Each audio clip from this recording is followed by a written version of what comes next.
အားလုံးပဲမင်္ဂလာပါရှင် Smart Tracer Channel ကကြိုဆိုလိုက်ပါတယ်ဒီနေ့ပြသပေးမယ့်အကြောင်းအရာကတော့ Excel ကိုလေ့လာနေတဲ့ခုမှစပြီးတော့လေ့လာနေ beginner တွေအတွက်ရွေးတာဖြစ်ပါတယ်ဒီဇာတ်ခွက်လေးမှာဆိုလို့ရှိရင်တော့ဒီဇာတ်ခွက်လေးကတော့ခုမှစလေ့လာမဲ့သူတွေလေ့လာဖို့အတွက်အရင်လွယ်ကူတဲ့ရိုးရှင်းတဲ့နမူနာလေးတစ်ခုရွေးပြီးတော့ရေးပေးထားပါတယ်ဒီဇာတ်ကလေးကိုကြည့်မယ်ဆိုလို့ရှိရင် student 1 2 3 4ပေါ့နော်အစရှိသဖြင့်ပေါ့နော်ကျောင်းသားအယောက်30ရဲ့စာရင်းကိုရေးထားပါတယ်နောက်ပြီးတော့ physics biochemistry ဆိုပြီးတော့သူတို့ဘာသာရဲ့3ခုဖြည့်တယ်ဆိုတဲ့အနေပေါ့နော်ဥပမာဒီ student 1ဆိုရင် physics မှာ80ရတယ် bio 85ရတယ် chemistry မှာ90ရတယ်ပေါ့အဲ့ဆိုလို့ရှိရင်ဒီ student 1ရဲ့ total ကိုဘယ်လိုပေါင်းမလဲအဲ့လိုပဲ student 2ဘယ်လိုလဲ3ဘယ်လိုလဲပေါ့နော်သူတို့ရဲ့ပေါင်းလက်တွေကိုကျမတို့ကဒီ total ဆိုတဲ့ဒီအကွက်မှာဖြစ်ပေးရမှာဖြစ်ပါတယ်ကျောင်းသားအယောက်30ဆိုတော့အယောက်30စာဖြည့်ရမှာပေါ့နော်အဲ့တော့အယောက်30စာဖြည့်မယ်ဆိုတဲ့နေရာမှာဒီနေရာလေးမှာ student 1အတွက်ပေါင်းလက်ကိုဖြည့်ပါမယ်အဲ့တော့ကျမတို့တွေကဒီ E2 နေရာမှာ click ပြီးတော့ formula ဖြစ်ပြီးတော့စစချင်းညီမျှချင်းရေးမယ် B1 plus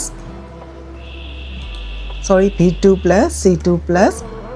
D2 အတီးပြုတ် enter ခောက်မယ်ဆိုရင်ဒီမှာဆိုရင်အဖြေဟာ255မှတ်ပါအဲ့လိုပဲ student 2ဆိုလဲအဲ့လိုပါပဲ equal B3 plus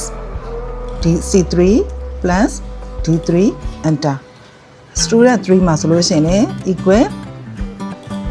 သူ့ရဲ့ပေါ့နော် student 3က B4 ဖြစ်တယ်ဆိုတော့ student 3ရဲ့ physics ရမှတ်က B4 ဖြစ်ကြောင်း V4 plus C4 plus D4 ဆိုပြီးတော့ရေးမှာအဲ့လိုမျိုးပေါ့ကျောင်းသားအယောက်30ရှင်30စလုံးရေးမှာဒါကတော့ကနဦးဆဆချင်းသိကြတဲ့အတိုင်းပေါ့အဲ့တော့ကျမတို့တွေကဒီလိုမျိုးတယောက်ချင်းစီလိုက်ရေးမယ်ဆိုရင်ဒါကကျောင်းသားအယောက်30မို့လို့ပေါ့အကယ်၍ဒါကျောင်းသားအယောက်300တို့500တို့ဆိုလို့ရှိရင်အကြရေးရတော့မယ်အဲ့ခါမှာကျမတို့ကဒီလိုမျိုးမသုံးပါဘူး auto fill function ကိုသုံးပါမယ်ဒါကအရင်တစ်ပတ်ကဗီဒီယိုမှာလည်းကျမတင်ပြီးတော့ပေးထားပါတယ်ကဲဒါကိုခဏလေးထားအောင်မယ်နော်အဲ့တော့နောက်တစ်မျိုးခုနကရေးတာကတော့ညီမျှချင်းဆိုပြီးတော့ B2 plus C2 plus D2 plus လုပ်တယ်ဒီတစ်ခါကျတော့အဲ့လိုမဟုတ်နောက်တစ်မျိုးသွားမယ် SUM sum ဝင်ဖွင့်မယ်ဘယ်ကလဲ B2 ကနေပြီးတော့ D2 ထိသွားမယ်ဝင်ပိတ်မယ် enter အဲ့ဒါဆိုခုနကရခဲ့တဲ့အဖြေနဲ့အတူတူပါပဲသူ့ကို click လိုက်လို့ရှိရင်ဒီအပေါ်က formula bar မှာလည်း equal sum B2 to D2 ဆိုရေးထားတာမြင်ပါလိမ့်မယ်တကယ်လို့အဲ့လိုမသွားချင်ဘူးဆိုရင်နောက်တစ်မျိုးသွားလို့ရပါသေးတယ်နောက်တစ်မျိုးကတော့ကျမတို့တွေက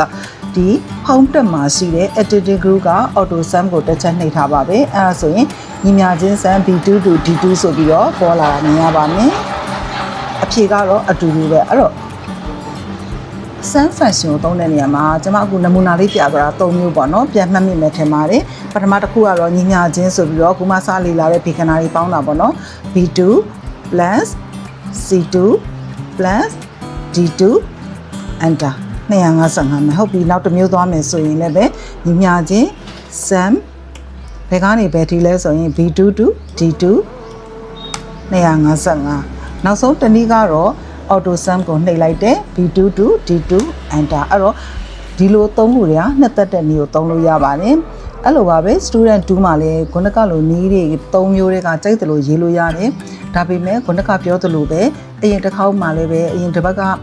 ကျမတို့ရဲ့ YouTube channel မှာတင်ပေးထားတဲ့ auto sum ပေါ့နော် auto fill function မှာပါတဲ့အတိုင်းကိုသုံးမယ်ဆိုရင်တော့အရန်လွယ်ပါတယ်အဲ့ဒါကမှတ်မိတဲ့သူတွေလည်းရှိမယ်ခုမှပြန်လေ့လာမယ်ဆိုလို့ရှိရင်လည်းပဲအခုပြန်ပြောပြပါမယ်ဒီအဖြေရခဲ့တဲ့တေချာကျမတို့တသက်ရက်လို့ကလို့အဖြေလေးမှန်ခဲ့တဲ့ E2 ကို click နဲ့ down လေးကိုသွားမယ်ဒါက auto fill handle လေးကိုဒီလိုအောက်ဘက်ကိုဆွဲချမယ်အဲ့ဒါဆိုလို့ရှိရင်သူတို့ရဲ့အဖြေတွေကိုရပါပြီအဲ့တော့ဒီနေရာလေးကို click လို့ရှိရင်ဒီမှာလဲ formula bar မှာညီမျှချင်း sum B2 to D2 ဒီမှာ B3 to D3 D4 to D4 အဲ့လိုမျိုးပေါ့နော်ဒီဟာလေးကိုတေးသေးချာချာမှန်အောင်တက်ပေးထားပါတယ်ဒါဆိုရင်ကျောင်းသားအယောက်30ရဲ့ကိုအမှတ်ပေါင်းကိုပေါင်းတာရောကျောင်းသားအယောက်30မှာသူတို့တယောက်ချင်းအမှတ်တွေပေါင်းတာရောဒါပြီးတော့တစ်ခုချင်းတစ်ခုကျောင်းသားတယောက်ရပြီဆိုရင်ကျန်တဲ့ကျောင်းသားတွေကိုပါ auto fill ဆွဲသွားတာကိုလေ့လာလို့ရပြီဖြစ်ပါတယ်